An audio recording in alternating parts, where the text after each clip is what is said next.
Good afternoon, everybody, and welcome back to the HAZMAT Podcast, episode number 3. Look at us go. We today are going to talk about how to remove asbestos. And if you watched our last episode, we talked about the under 10 square metre rule, or essentially the rule that says 10 square metres or over must be done by a licensed contractor, which leaves a gap there for people that are licensed contractors to remove up to 10 square metres of non-friable asbestos. And if you're going to have a go at it and you haven't removed asbestos before, nor have you done an asbestos removal course, then watch this podcast and try and pick up some tips to make sure that you can do it as safely and competently as possible.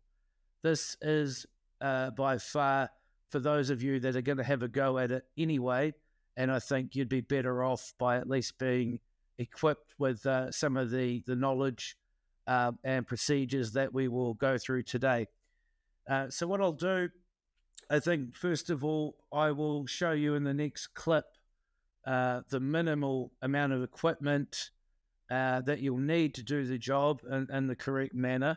We'll lay it all out here on the table, and we'll go through exactly what each item is and probably a little bit about why you need them.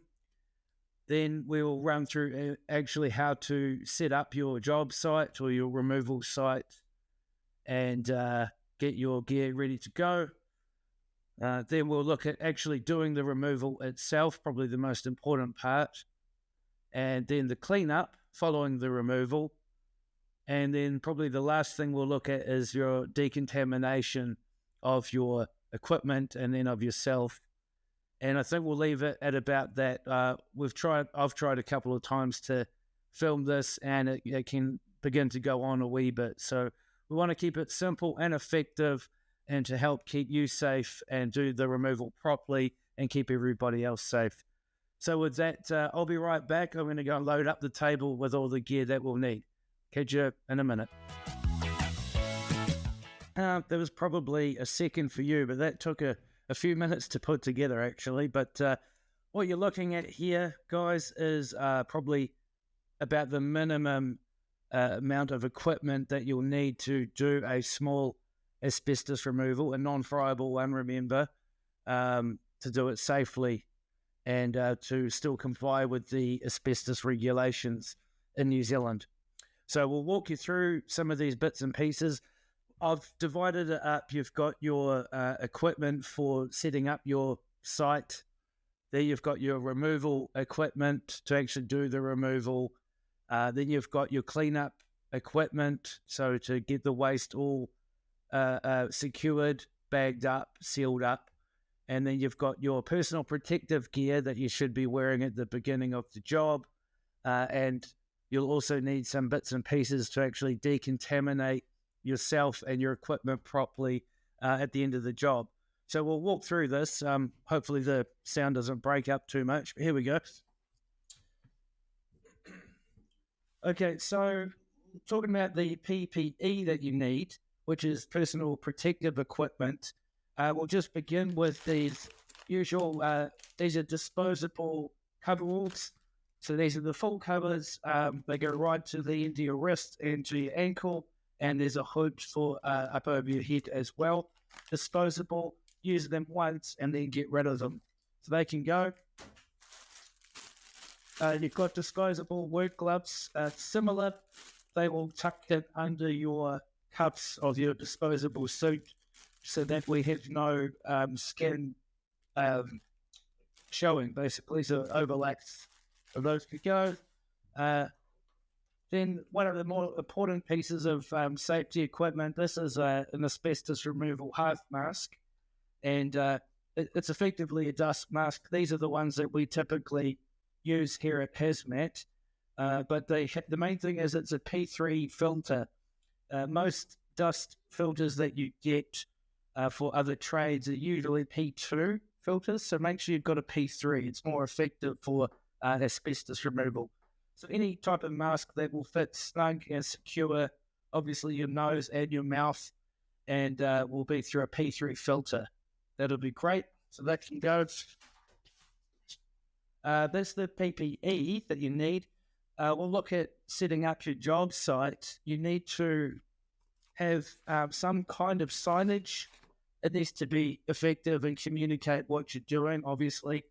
And we also use warning tape. So this is hazard tape.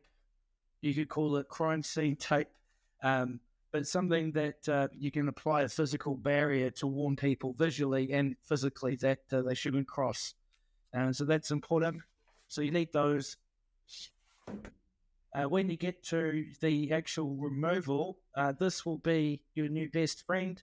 This is polythene sheeting, plastic sheeting.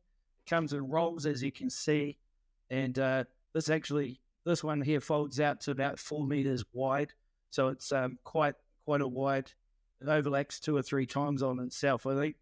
And we want to use this to lay out our drop sheets, also to potentially package up asbestos waste as we create it as well. So polythene sheeting as well.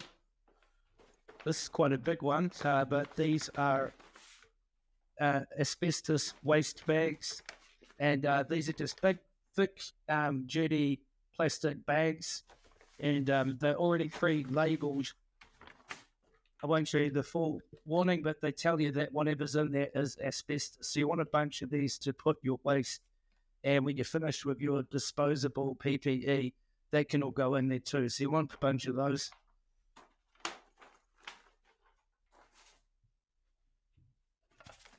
A water spray bottle. This is important for doing the removal. And then we actually use this secondarily in decontamination as well.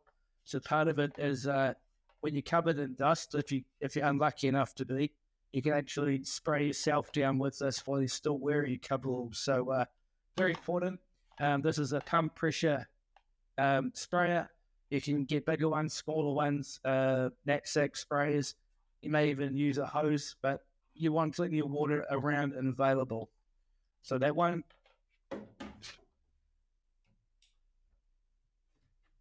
Just back to normal removal, there's no magical tools or anything in particular. You'll probably find a hammer and a pry bar are probably your 2 biggest tools for removing non-friable asbestos. But it's really particular to the job that you're doing. Also, a craft knife is important for cutting your plastic sheeting and other bits and pieces as well. So make sure you've got one of those and whatever hand tools that you're going to need. Okay, we're moving on to more of the cleaning side of things. So once you've done your removal and it's time to clean up the debris, a main weapon that we use is an asbestos vacuum or a HEPA filtration vacuum cleaner. So it's a big part of our job is actually vacuuming up the debris, the nails, the leaves that move around, all of the crud at the end of the removal. And we also can use it during the removal itself, what they call shadow vacuum.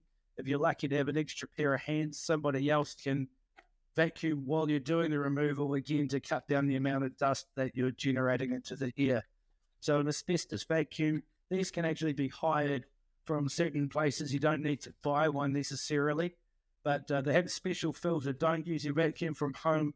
It's not ideal. It doesn't have the correct filtration most of the time. So asbestos vacuum.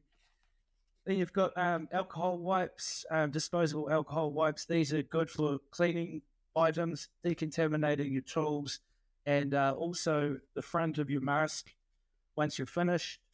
And they're not for drinking. They're for using on asbestos. So we've got those. Then for your skin, baby wipes, disposable baby wipes to wipe your face down, wipe the inside of your mask at the end of your removal, and again, you throw them away as this waste. So we've got those. Just one thing I forgot to mention, this one's important, black duct tape. We use a lot of this. We use it to secure our drop sheet. We use it to tape up our signage. We use it to fold our asbestos bags up when they're full to tie them off, and then we wrap some tape around them. Same thing with the polythene sheeting. We'll actually lay it out, put the waste in, fold it up like a Christmas present, and then we'll use this to seal it up. It's strong, it's very sticky, and it tears off easily, so that's why we use that in particular. All right, so we'll have a little cleanup, and we'll actually talk about setting up your site and doing the removal. Okay, catch you in a minute. And we're back. Okay, so we've had a look at the equipment you're going to need to do the removal. Now we'll actually get into getting the site ready and getting the actual removal area ready. So number one, you want to secure the area, and by doing that, you're going to stop people from wandering in to see what's going on or what you're up to right in the middle of an asbestos removal. So that's where your warning signage and barrier tape come into play. If you've got gates, you can lock to the job site, lock them, doors to shut, anything to keep people from accidentally coming in, or if they're about to, they've got fair warning that they need to be prepared and should probably avoid the area. So secure the area. Then you've got your actual removal site. Now we're talking a small removal, remember, under 10 square meters. So we're going to set up our removal area, and we're going to have right next to it a decontamination area. So an area where we can clean up without putting ourselves at further risk of contamination. So number one is your polythene sheeting. That is your drop sheets.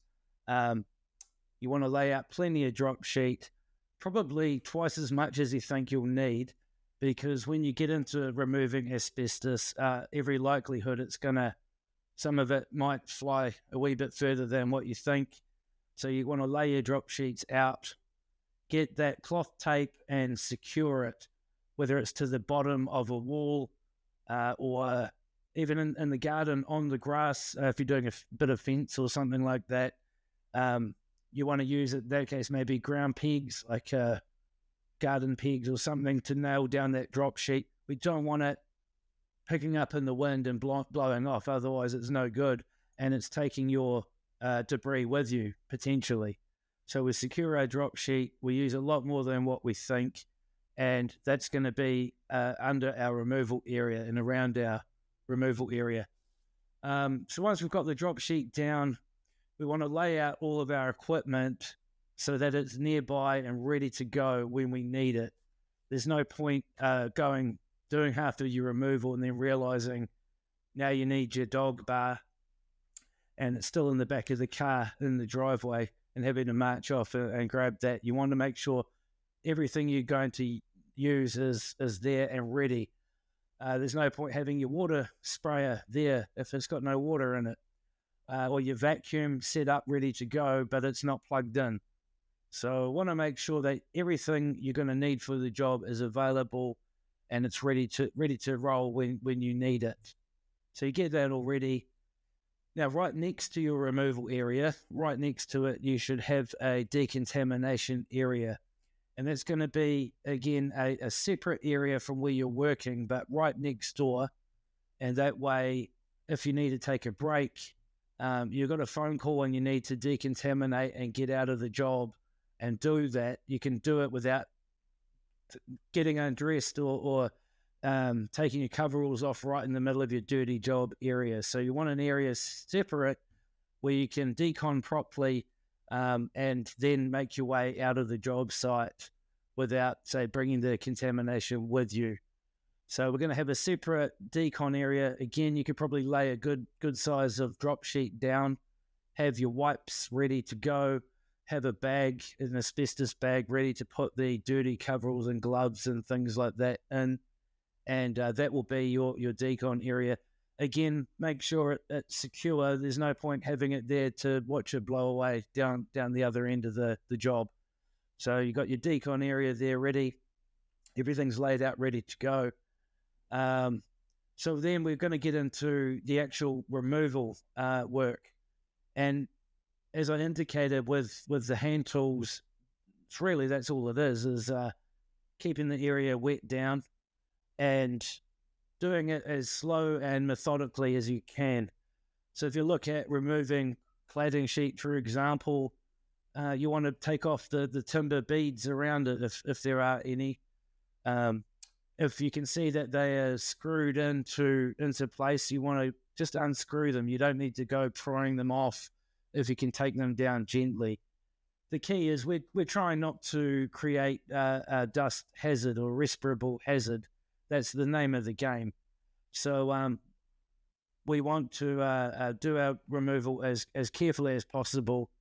We've got our suit on and our gloves and our half mask, obviously, before we begun, right? And the idea is with removal, if you're doing it correctly and as best as you can, the protective equipment that you're wearing should not really be required. And what I mean by that is you're not going into removal knowing that there's going to be a ton of dust. If you can control that dust and keep it to a minimum, then really you shouldn't need that safety equipment. That's more to protect you when something goes wrong. So if you think about the removal that way, doing it, keeping it wet, water stops dust from blowing around, obviously. Shadow vacuuming, as I explained before, if you've got someone else to actually turn on the vacuum and hold it in place while you're doing your removal to suck up a lot of the debris, then that's ideal as well.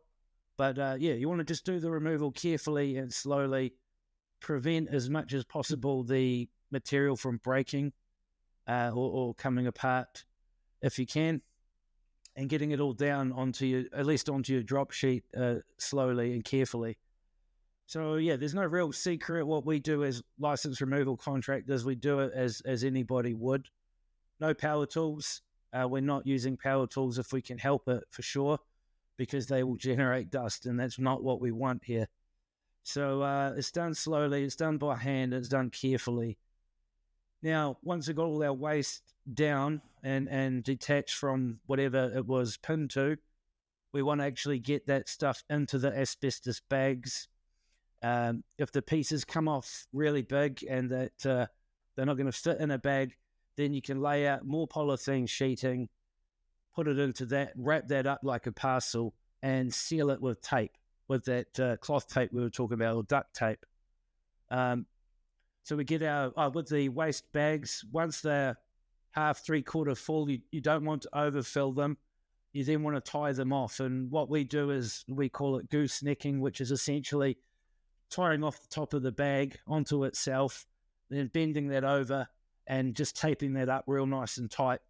And that's a goosenecked waste bag.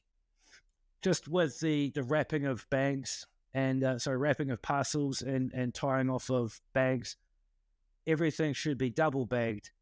And the main reason why is whether the internal bag is damaged from a sharp edge, maybe it's a piece of cladding that's got a sharp angle to it, or a nail sticking out or whatever, you've got a secondary layer of protection. So double bagging or double wrapping is ideal for asbestos to keep it secure. You've obviously got that one layer that may be damaged, whether it might be from the outside, the bag gets dragged along the ground or something like that, and it becomes ripped open, then the internal bag you're relying on. But we want to keep it all contained. So double bagging and double wrapping, very important. So we've got our waste off, we've bagged it all up, and now we're into sort of the cleanup portion of the work. This is where we will make sure everything's denailed. We don't want bits of nail with cladding hanging off them still in the framing that we're doing our removal. So from top to bottom, we check the job. Is there any bits left over that we've missed? Is there anything that's been in contact with the material that looks like it's been contaminated, like the building paper or netting or anything like that? That might need to come off as well. And again, we want to take all the fixings as well, anything that was contaminated during the installation, as well as the removal. So we double check the area's all clear. Once we know that, then we usually have a bit of cleanup work to do, and we're going to fire up our vacuum cleaner, our asbestos vacuum. HEPA vacuum, and we're going to give the area, all the timber, the ground, all the way around, we're going to do a real good vacuum. Removal contractors are excellent vacuumers because that's a big part of our job. We want the dust, we want the leaves, we want the debris, any like small chunks of anything questionable, little stones, whatever it might be. We're going to suck all that up and leave the site looking really, really clean. So we give it a good clean. We may want to, as another layer of cleanliness, give the framing a wipe, whether we use our alcohol wipes or you may even use disposable rags, and give everything a wipe down as well. So you know you're certainly not leaving any trace of dust on your timber work or whatever's in behind what you're removing. So we've removed everything, we've bagged it up. Now we've cleaned the area down and made sure you bag up all of those wipes. Eventually you're going to bag up that asbestos vacuum cleaner bag as well. The last thing to really do will be then to get our tools cleaned up and then get ourselves cleaned up. So anything you use in asbestos removal should either be discarded as waste at the end or given a clean. So obviously a lot of our hand tools, our masks and things of that nature, we give them a wipe down, usually with the alcohol wipes. Make sure there's no dust or anything left on them. You want to make sure that those tools you used are clean and ready to go for the next job or the next person without spreading contamination. So the vacuum, everything gets a wipe, a good wipe and a clean, and you're throwing out everything you're using to clean.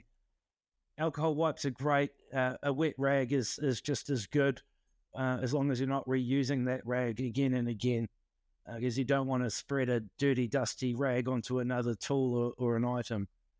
Okay, so we've cleaned up our site, we've cleaned up our tools and equipment, and now you're on to your personal decon. This is an important one. We don't want to take anything away with us from that job, that asbestos job, into our vehicle, to our home, back to our family. So we want to pay close attention to a good decon. So number one is, and the reason why, coveralls are disposable, gloves are disposable, because we're going to put them, throw them out as asbestos waste. So those need to come off. As I mentioned earlier, excuse me, you can spray yourself down to make sure the dust that is created when you take your suit off is actually stuck onto the suit. So you're going to roll your suit off carefully, take your gloves off carefully, and you leave your mask on right till the end. And once you finish the job, everything's cleaned up, everything's bagged up. The last thing is to take your mask off, wipe that thing out, and then wipe your face. You want to make sure you wipe the face so you're getting everything that was around that mask especially.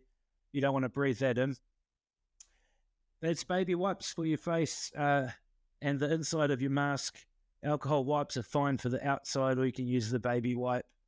But yeah, don't use the alcohol wipe on your skin. It usually doesn't agree. So that can be a bit of an irritant. Yeah, I think we're almost there, guys. We're not going to talk about disposal. That's going to be another show for another day. But essentially, we've done our little job, our under 10 non-friable job, and we've done it as good as, or almost as good as, a professional removal contractor would do it. Everything's done. I think it might be time now to pack up your tools and take down the tape and the signage and everything like that. The asbestos, wherever it is going to be in a secure area, double bagged and sealed up where no one can mess with it. Ideally, where no one can get to it would be the best thing. And we'll talk about what happens after that at a later date. Whew. Yeah. Tune in and tune into next week's episode, and give us a like and a share, and feel free to comment if you want. Hopefully we're going to get a little bit better every show. And as I've said the last couple of times, I'm looking forward to having a guest on when we can arrange it. But we've got so much to talk about, we could probably go on for another wee while without that. Anyway, that is asbestos removal, how to do it for a under 10 non-friable job. And this especially is if you're going to do it anyway. If you're going to do it anyway, hopefully doing it now you've listened to this video will make it a bit safer and a bit better for everybody. All right, we'll tune in next week and we'll see you then. Thank you very much. Bye.